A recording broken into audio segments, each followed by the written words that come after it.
Academia de Xadrez, Dama H3.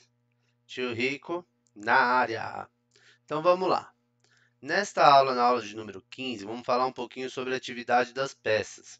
O que é uma peça ativa e o que é uma peça passiva. Vou dar alguns exemplos aqui para ficar mais claro, tá? Vamos supor que o bispo nesta posição aqui, ó, nesta posição demonstrada, esteja totalmente com a diagonal dele liberta, já atacando um peão que está aqui e o rei está atrás, ok? Nessa posição aqui demonstrada, esse bispo, o bispo de B2, o bispo que controla as casas pretas do tabuleiro, bispo de casa preta que a gente fala, já está atacando diretamente este peão aqui, ó, peão de G7, e não tem ninguém na frente.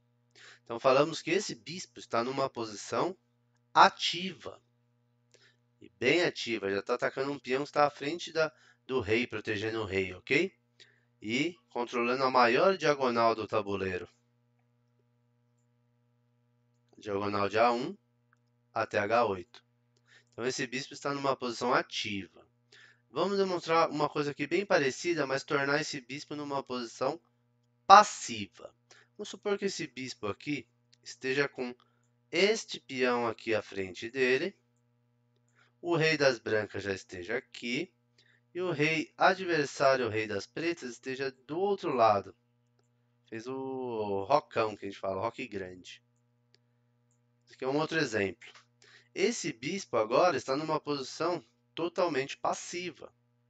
Ele não está atacando ninguém do exército adversário. Ele está limitado pelos peões que estão na frente do próprio exército.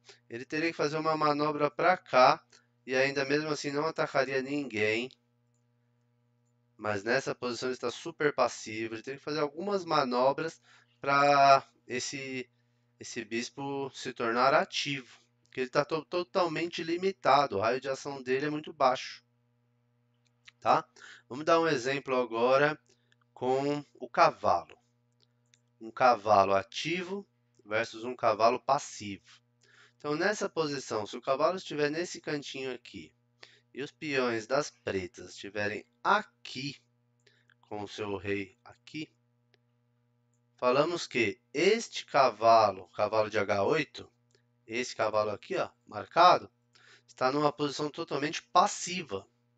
Olha só, ele está esbarrando com os peões do próprio exército. Então, este peão e esse limitam a movimentação dele. Ele não consegue nem se mexer. Ele só está exercendo influência sobre duas casas que os próprios peões estão. Então, protegendo esse peão, está protegendo até. Mas será que tem necessidade nessa posição de proteger esses peões dessa maneira? Ainda não, né? Então, ele está totalmente limitado, com baixo raio de ação. Então, a gente fala que ele está passivo. Diferente se esse cavalo, nesse exemplo aqui, bem parecido, estivesse em outra posição. Por exemplo, nessa posição central aqui, ó. Tá? Vamos dar um exemplo se ele estivesse aqui. Se ele estivesse aí, ele estaria numa posição ativa, bem ativa. Tá? Por exemplo, o cavalo nessa posição central aqui em D4, ele está numa posição muito ativa, ele já está atacando este peão de C2 do adversário, já está ameaçando mover aqui para E2, dando um cheque e em seguida capturando a torre do adversário. Então aqui ele está exercendo influência sobre muitas casas no tabuleiro, seu raio de ação está bem utilizado, seu potencial está bem utilizado. Então falamos que o cavalo nessa posição está um cavalo ativo, uma peça ativa. Então uma peça ativa é quando ela está exercendo todo o seu potencial. Uma peça passiva é quando ela está totalmente limitada, não está conseguindo ser bem utilizada. Vamos dar outro exemplo aqui, por exemplo, com a torre. A torre nessa posição está super passiva, trancadinha dentro da cadeia de peões, dentro dos seus próprios peões. E o rei, por exemplo, estando lá do outro lado, não está atacando ninguém, não está conseguindo jogar. não tem espaço para se mexer. O máximo que ela está fazendo é defender esse peãozinho aqui de H2 do próprio exército. Ok?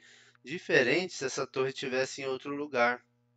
Se essa torre estivesse nesse lugar, só que sem nenhum peão na frente, e o exército das pretas estivessem lá do mesmo jeito, ó, quase.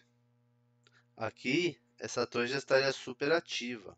Por que ela já estaria super ativa? Porque ela teria um raio de movimentação muito maior, já podendo atacar, por exemplo, o rei adversário. Já podendo, por exemplo, se movimentar aqui de H1 para H8, dando cheque no rei. Nesse caso aqui ainda até seria checkmate, né? O rei não tem possibilidade de fuga. Então uma peça ativa, atacando bem, defendendo bem, tendo espaço para se movimentar, sendo importante no jogo. Uma peça passiva, uma peça totalmente limitada, bloqueada, não está atacando bem, não está defendendo bem, não está participando bem do jogo, não tem muitas possibilidades de se movimentar, ok? Esse foi aí alguns exemplos básicos dessa aulinha de peças ativas e peças passivas. Até a próxima aula. Valeu!